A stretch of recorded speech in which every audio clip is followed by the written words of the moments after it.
buenas tardes tengan todos. Quiero agradecer al comité organizador y a su presidente Carlos Fajardo por su invitación para coordinar este módulo, por lo que a continuación voy a presentar al doctor Yasser El Said, quien es profesor asociado del Departamento de Pediatría y Salud Infantil en la Universidad de Manitoba, en Canadá, actualmente director del programa de hemodinamia y ecocardiografía neonatal del Departamento de Pediatría y Salud Infantil de la misma universidad, miembro de la asignatura de Fisiología y Terapéutica Neonatal para la Canadian National Perinatal, actualmente presidente del Grupo Internacional de POCUS Neonatal en Canadá. Tiene intereses en el campo de la hemodinamia, la oxigenación tisular y el funcionamiento y fisiología de los órganos terminales, tanto en investigación basada en animales como en humanos, y actualmente se encuentra estudiando el impacto de la oxigenación, de la oxigenoterapia en la.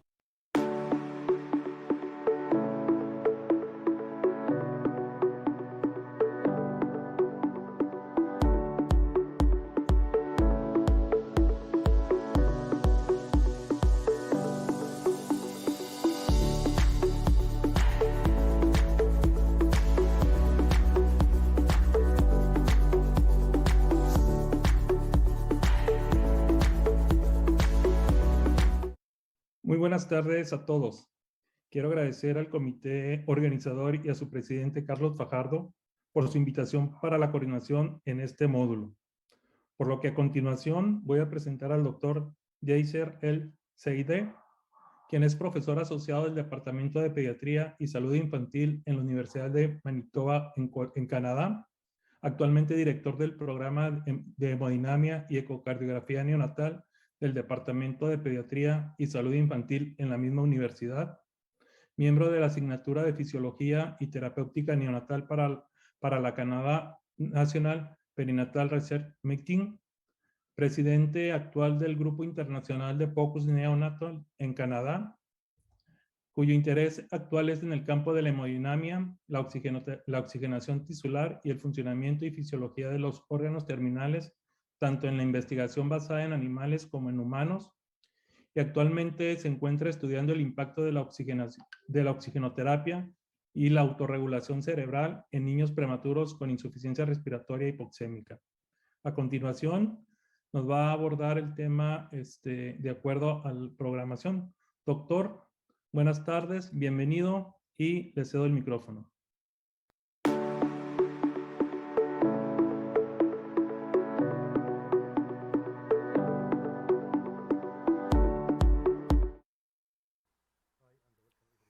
Hola, bienvenidos a todos. Voy a hablar en esta presentación sobre el manejo del fallo hipoxémico respiratorio en neonatos.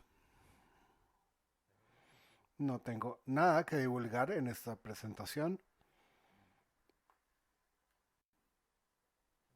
y tengo 3 objetivos que quiero discutir en los próximos 40 minutos. Al final de la presentación quiero que estos sean claros. Quiero primero demostrar los mecanismos de hipoxemia y autorregulación, demostrar los índices de oxígeno y diferentes mecanismos y aplicar un enfoque fisiológico para el manejo de los infantes con hipoxemia. Como sabemos, tenemos ciertas intervenciones asociadas con los desenlaces, la terapia de oxígeno, la ventilación mecánica, antibióticos, NPO y medicamentos cardiovasculares. También tenemos intervenciones asociadas con buenos desenlaces como la leche materna, la demora en el cordón umbilical y su pinza, piel a piel, la cafeína y los surfactantes. Si estamos hablando de la hipoxia y hipoxemia,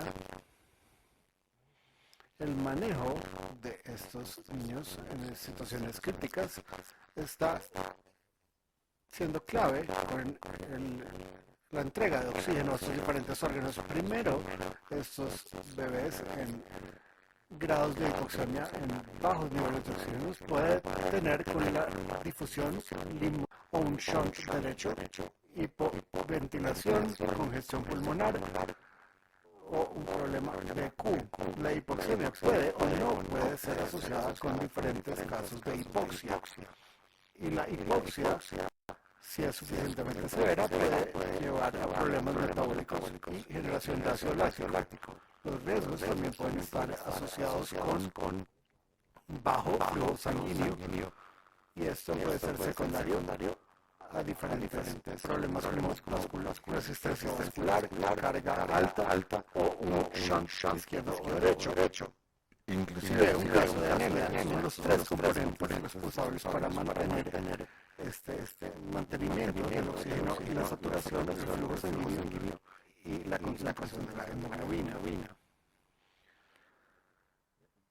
Vamos a discutir entonces primero cómo se puede compensar los casos de hipoxemia y los mecanismos regulatorios. Tenemos tres sistemas responsables acá: respiratorio, la sangre y la hemoglobina y su relación y el sistema cardiovascular. Si baja la capacidad de oxígeno representada en la saturación del oxígeno, entonces primer mecanismo compensatorio es la autorregulación de vasodilatación para mejorar el flujo sanguíneo y compensar la saturación de oxígeno. En esta situación, con una autorregulación intacta, si revisamos en la oximetría del cerebro, el número se va a mantener normal, aunque la saturación arterial va a estar más baja, aunque en niveles aceptables. Esta correlación pobre consideramos que todavía está funcionando la autorregulación, pero si esta no funciona, entonces el siguiente mecanismo es la extracción de oxígeno para compensar por la cantidad del oxígeno presente. En esta situación vamos a ver el número de la espectroscopia para cualquier órgano, inclusive el cerebro, está más baja, con una correlación entre la saturación y la oximetría de los tejidos. Pero si la extracción está en su nivel máximo y no hay más campo para extraer el oxígeno, entonces el metabolismo anaeróbico va a tomar función y va a llevar una disfunción de los órganos. Vamos a discutir entonces en esta gráfica tridimensional en más detalle los mecanismos de saturación. Aquí tenemos en el eje X representando la entrega de oxígeno, generalmente entre 20 a 40, y tenemos en el eje Y representado el consumo de oxígeno, generalmente entre 5 a 10 mililitros por kilogramo por minuto, y tenemos el X superior, el eje superior, que es la extracción fraccional representada por un porcentaje. En una situación normal tenemos una entrega normal de oxígeno, un consumo normal, y en el mismo momento tenemos una extracción normal, y esto lo podemos llamar la zona A. Pero si la entrega de oxígeno baja debido a anemia o baja saturación o bajo flujo sanguíneo, entonces el cuerpo va a tratar de compensar mejorando la extracción, tratando de mantener el consumo, y este medio compensatorio lo llamamos la zona C. Pero si la entrega del oxígeno sigue bajando y llegando más bajo de los 10 mililitros por kilogramo por minuto, entonces la zona D es una zona de acidosis láctica donde hay extracción muy baja. Tenemos también una zona B, que es cuando tenemos una situación con una entrega de oxígeno normal pero una extracción baja.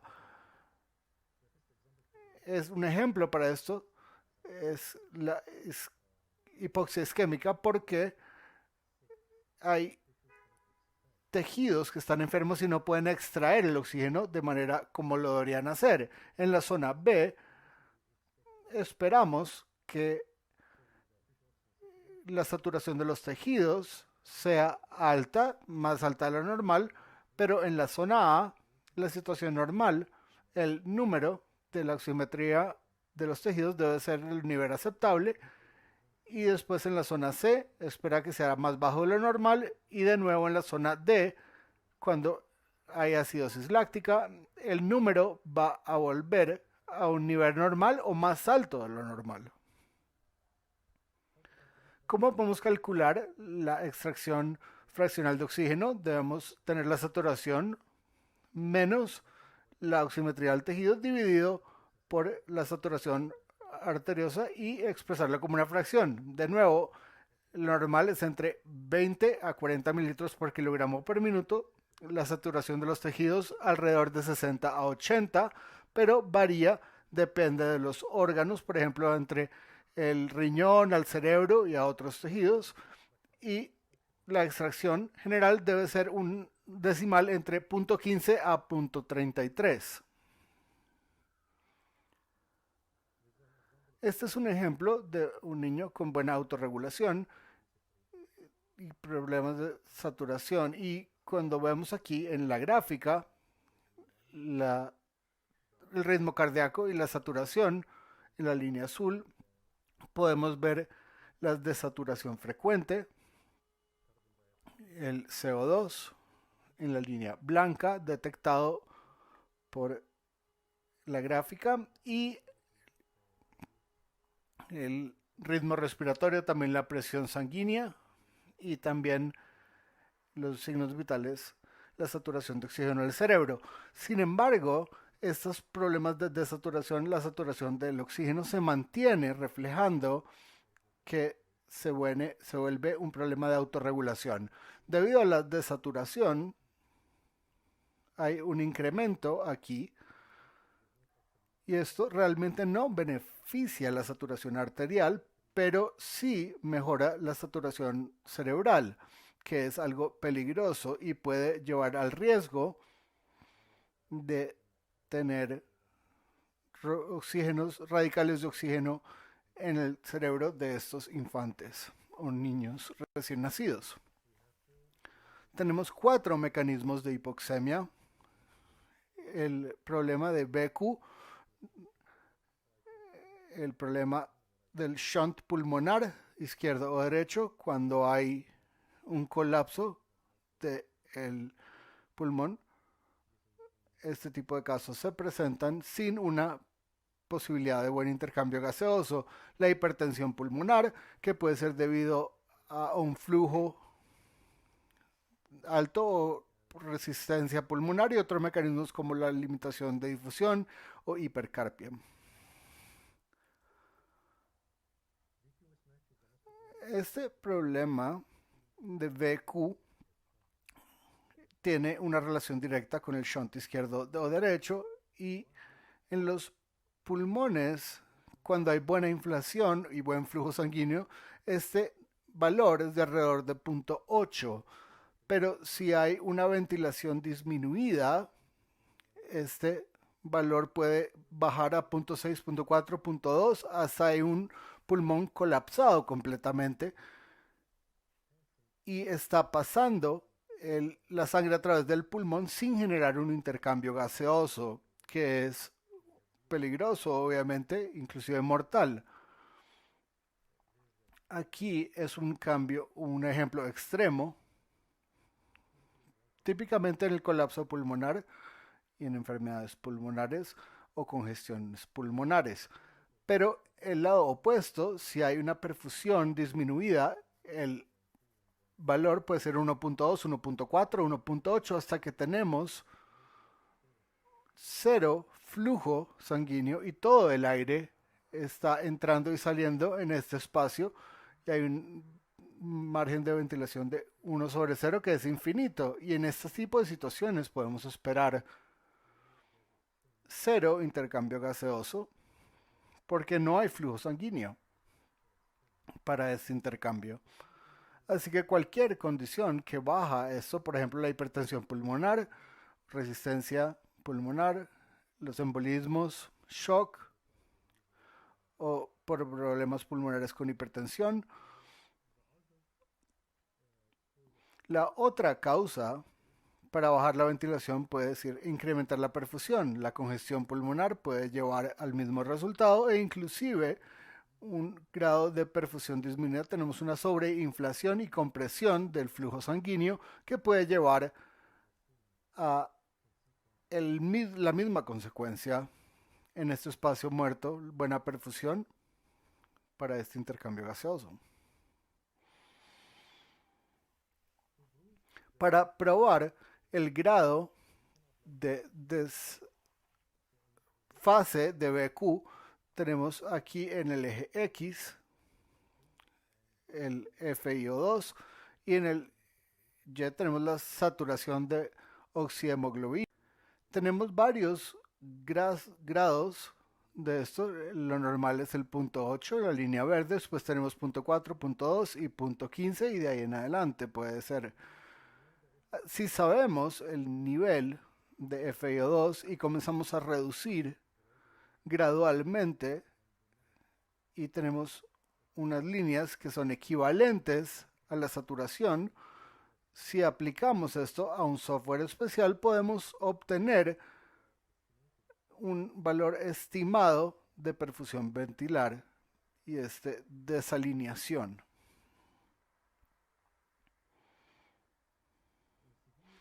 En los casos severos de los shunts izquierdos o derechos intrapulmonares tenemos unos ejemplos para clarificar el impacto de estos shunts sobre la saturación.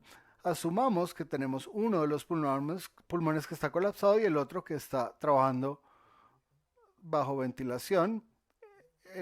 La sangre está pasando por el pulmón con una saturación de 75 y saliendo con una saturación de 100%. Así que normalmente eso es un caso normal de intercambio de gases, pero en el caso del pulmón colapsado no hay un intercambio gaseoso, así que tenemos 75% entrando y 75 saliendo, mientras que en el otro pasa de 75 a 100. El promedio de saturación es alrededor de 87%. Si le damos oxígeno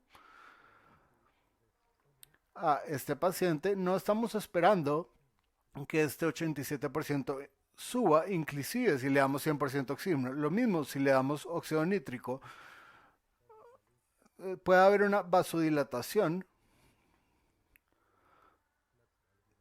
con los alvéolos colapsados que es un mecanismo compensatorio. Puede haber una constricción para circular con otros problemas que puede inclusive empeorar la situación.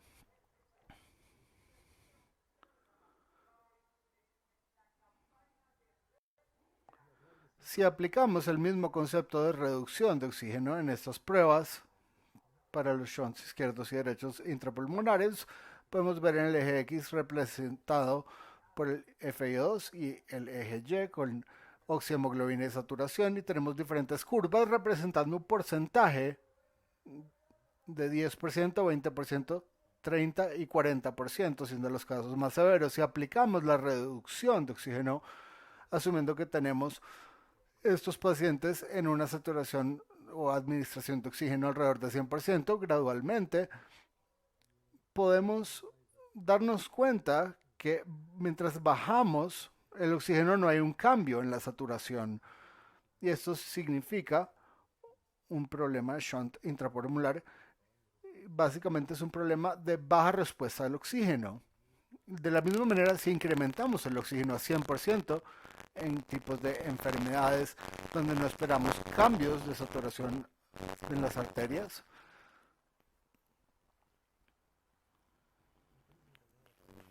mejorar la presión arterial, la presión es una fórmula que vemos aquí en la pantalla, y si mejoramos la presión o si la congestión sube, la presión arterial puede subir de la misma manera, generando una glucemia. Lo que podemos categorizar son los tipos de hipertensión en neonatos. Así que en casos de vasoconstricción hipóxica esperamos una resistencia pulmonar incrementada. En casos abnormales de vasoconstricción, puede ser idiopática, por ejemplo, una displasia capilar alveolar, también asociados con una resistencia vascular más alta. La hipoplasia, en casos del síndrome de Potter, por ejemplo, incrementa también una resistencia más alta, pero en casos del flujo incrementado de los shunts o la hipertensión venosa, el flujo se espera ser más alto, generando un problema de desalineación BQ. Así que aquí tenemos los primeros tres tipos que tienen que ver con la resistencia más alta y los últimos dos ejemplos de esta lista asociadas con mayor como con la presión para capturar el índice y la relación de la saturación. Como podemos ver, el software aquí les puede ayudar a hacer estos cálculos para tener toda esta información disponible en las pruebas de reducción de oxígeno. Y basados en estos datos podemos considerar cuáles son las metas, los alcances normales que se puede considerar moderado y cuáles son los casos severos de hipoxemia. También podemos añadir la saturación de oxígeno del cerebro alrededor de 60-80. Si es menos de 60 puede ser moderado por un caso de hipoxemia en algunos casos y menos de 50 es un caso severo, hipoxemia cerebral severa. Ahora vamos a evaluar el oxígeno con diferentes mecanismos de hipoxemia. En casos de altitud esperamos una gradiente que sea normal, una saturación de oxígeno que va a mejorar si se les da oxígeno o administra oxígeno con respuesta al oxígeno mismo. El CO2 espera ser más bajo y el flujo pulmonar debe ser normal. En casos de hipoventilación, la gradiente es normal. La saturación debe incrementar. El CO2 debe incrementar dentro de la sangre y el flujo pulmonar es normal. En casos de difusión limitada, por ejemplo, las membranas alveolares más gruesas, se espera tener una gradiente más alta, una saturación arterial alta, el CO2 espera ser normal o alto y el flujo pulmonar se espera ser normal. En los problemas BQ la gradiente se espera ser alta, la saturación de oxígeno como respuesta al oxígeno alta, la presencia de CO2 puede ser normal o alta y el flujo normal. En casos de los shunts izquierdos o derechos, la gradiente es alta, la saturación realmente no tiene una respuesta al oxígeno, así que si se le da más oxígeno, el nivel de saturación se espera que se mantenga alrededor de los 80%. El CO2 se espera que baje y el flujo de sangre pulmonar es normal. En la hipertensión pulmonar la gradiente es alta, la saturación es alta con respecto a la administración de oxígeno, la presencia del CO2 es normal y el flujo pulmonar está bajando. Las condiciones o congestiones pulmonares, la gradiente es alta, la saturación es alta con respuesta al oxígeno, el CO2 puede incrementar o normal y el flujo pulmonar es alto. Pero por favor tengan en sus mentes que diferentes mecanismos también pueden esperar tener algunos cambios. Ahora tenemos una pregunta importante: ¿qué es el nivel de saturación aceptable basado en la evidencia? ¿Debería ser alrededor de 9 a 95% basados en los mecanismos fisiológicos o 85 a 90%, 88 a 92%?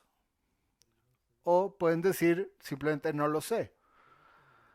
Bueno, realmente no lo sabemos basados en la evidencia cuál es la mejor saturación. Tenemos 5 pruebas de oxígeno con discrepancias muy significativas entre ellos. La saturación entre 85 a 90, que es lo que se considera el límite bajo sobre todas las pruebas de oxígeno, no hay diferencia entre los puntajes más bajos y más altos en la predicción de muerte antes de un seguimiento, excepto con las pruebas de soporte y el desarrollo de ROP severo, pero sin diferencias en ninguno de estos otros.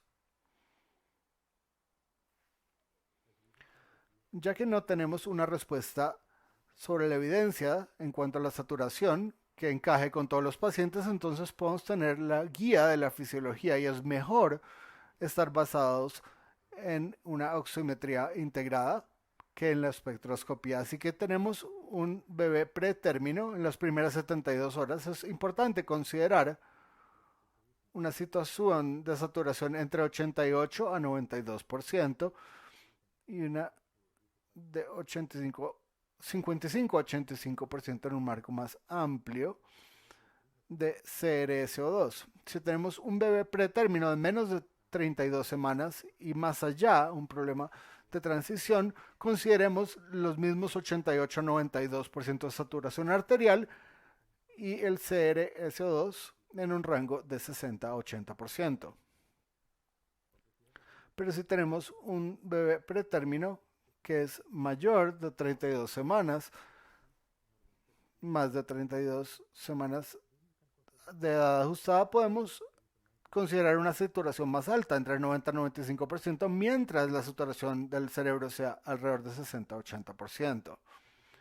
Pero si tenemos un problema de BQ, podemos ver que los valores aquí cambian con un margen más amplio entre 85 y 95% debido por la fluctuación de la saturación en el oxígeno y para bajar la fluctuación se puede considerar un margen más amplio para esos límites, mientras que la saturación cerebral sea alrededor de 60-80%.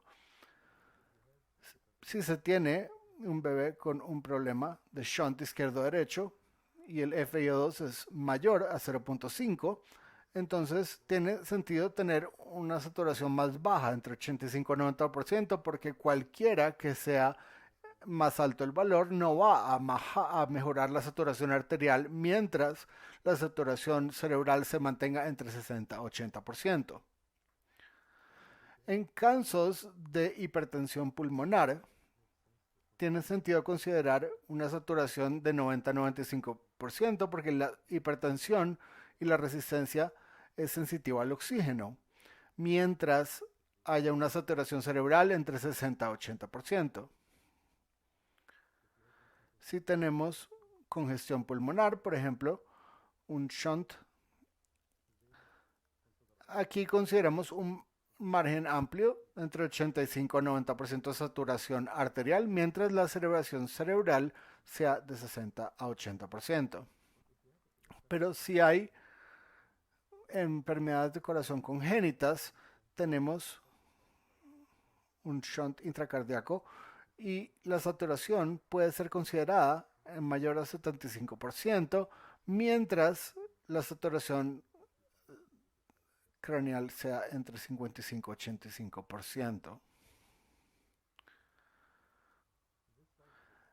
Aquí estamos tratando de diferenciar los diagnósticos cuando tenemos saturación de oxígeno en altos valores, mayores a 80%, junto con la extracción fraccional baja. Esto es común en neonatos con problemas y terapias de oxígeno, por lo menos son los casos en los que se da oxígeno y se puede considerar problemas de pulmones crónicos y se debe dar oxígeno. Apneas también es uno de estos problemas y también asfixia prenatal En estos casos, el cerebro tiende a extraer oxígeno a un nivel muy bajo y la saturación visualmente sería normal, pero al mismo momento tenemos saturación oxigenal del oxígeno normal. Pero los casos de diferencias en los diagnósticos está la hipercarbia, porque en este caso la vascularización del cerebro puede vasodilatarse y la capacidad de extraer oxígeno puede ser menor a la normal. Si se tiene un neonato que está enfermo con problemas hipoxémicos, pensemos entonces la respuesta a esta pregunta. ¿Cuál opción es segura y fisiológicamente apropiada para los pulmones en cuanto a la ventilación? Y debemos dos opciones.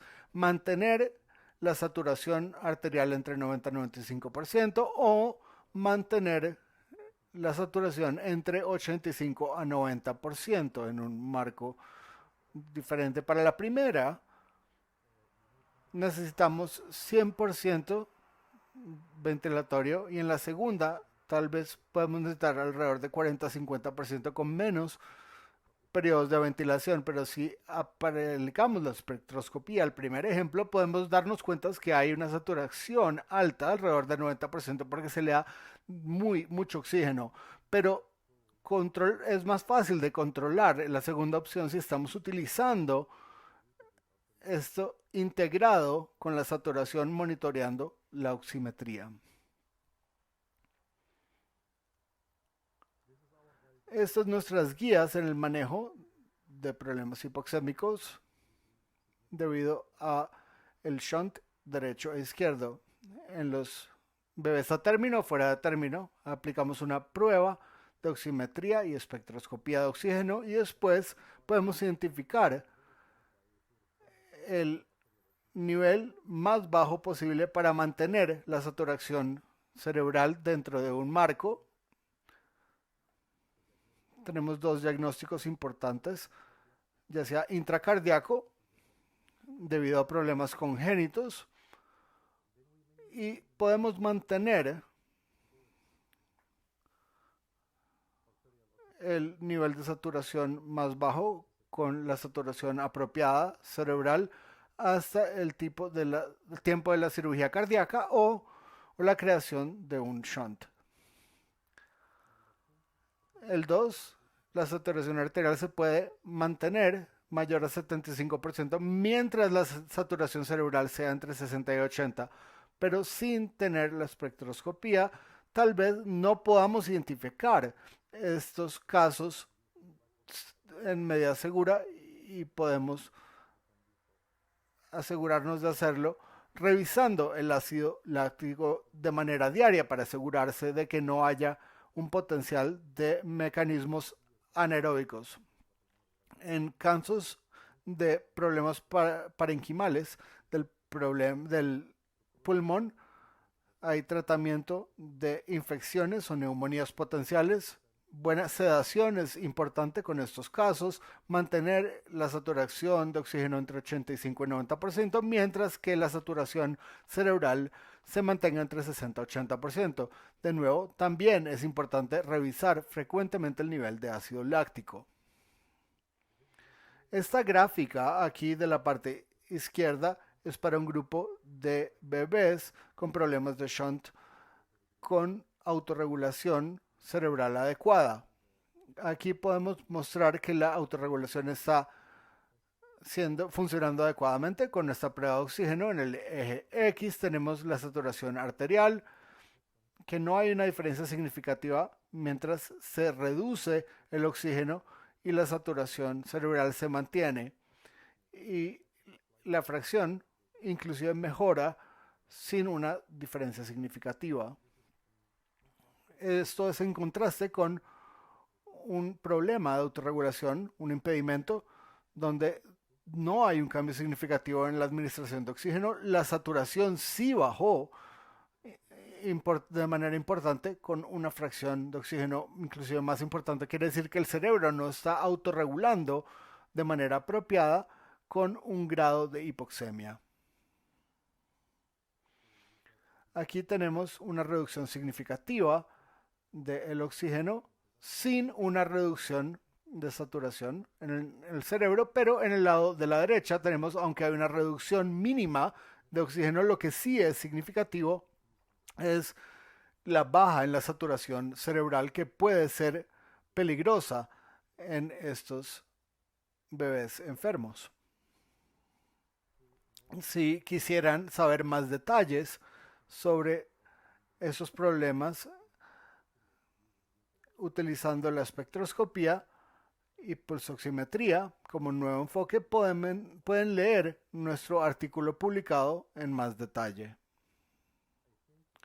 Creo que ahora está claro que la terapia de oxígeno fisiológica se mantiene la saturación arterial, pero al mismo tiempo se evita la hiperoxia y la fluctuación entre esta con la hipoxia, evitar atelectasis y hiperinflación, manteniendo el flujo pulmonar normal, adecuado, y típicamente lo primero es tratar de enfocarse en esto sin integrar la espectroscopía junto con la pulsoximetría.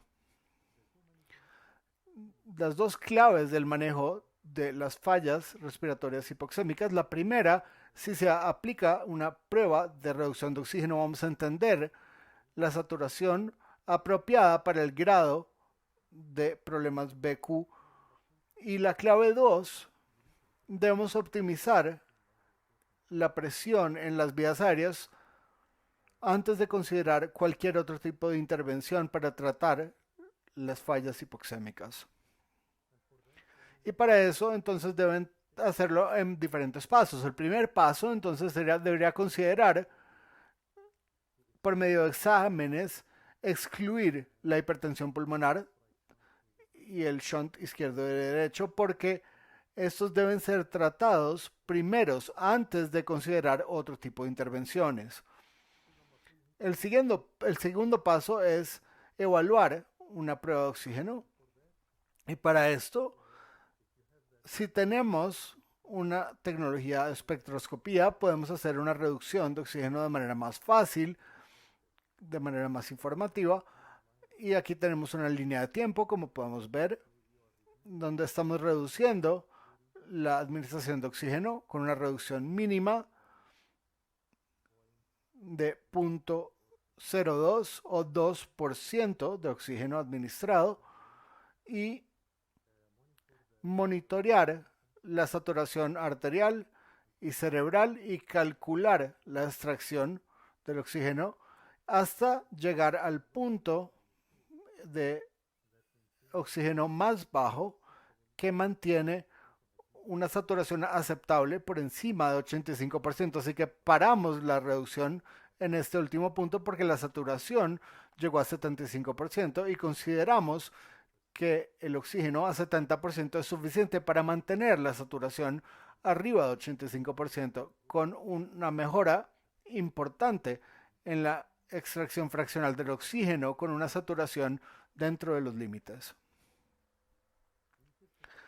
Tratamos también de probar la reducción de oxígeno en infantes prematuros con la exposición al oxígeno, y aquí es un estudio que se hizo en Egipto bajo mi supervisión, y podemos ver que, basado en los histogramas de oxígeno, que aplicando la prueba de reducción de oxígeno diariamente en todos estos niños en apoyo respiratorio, podemos llegar a un mejor histograma de oxígeno y una saturación que se mantiene dentro de los valores razonables, evitando la hiperoxia y al mismo tiempo evitar la hipoxemia.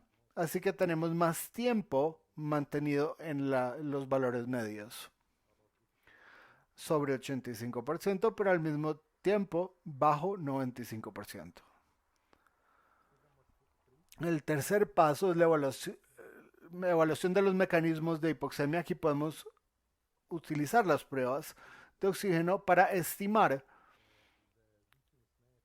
el valor BQ y el nivel intrapulmonar de los shunts. Si vemos los resultados, aquí podemos aplicar los resultados sobre un software para estimar el valor BQ y necesitamos por lo menos 3 puntos de resultados de diferentes valores de concentración de oxígeno para la saturación y el software les va a dar el valor de BQ y en este caso el BQ es muy bajo de 0.1 y un problema de shunt evidente. Y después de tratar los pulmones, entonces hay una mejora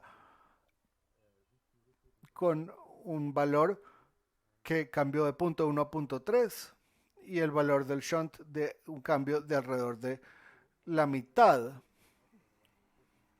Así que aplicar esto les puede dar una idea sobre este valor BQ que es clave para el tratamiento. El cuarto paso entonces es aplicar el tratamiento al pulmón en periodos cortos de tiempo y aplicar la prueba PEEP.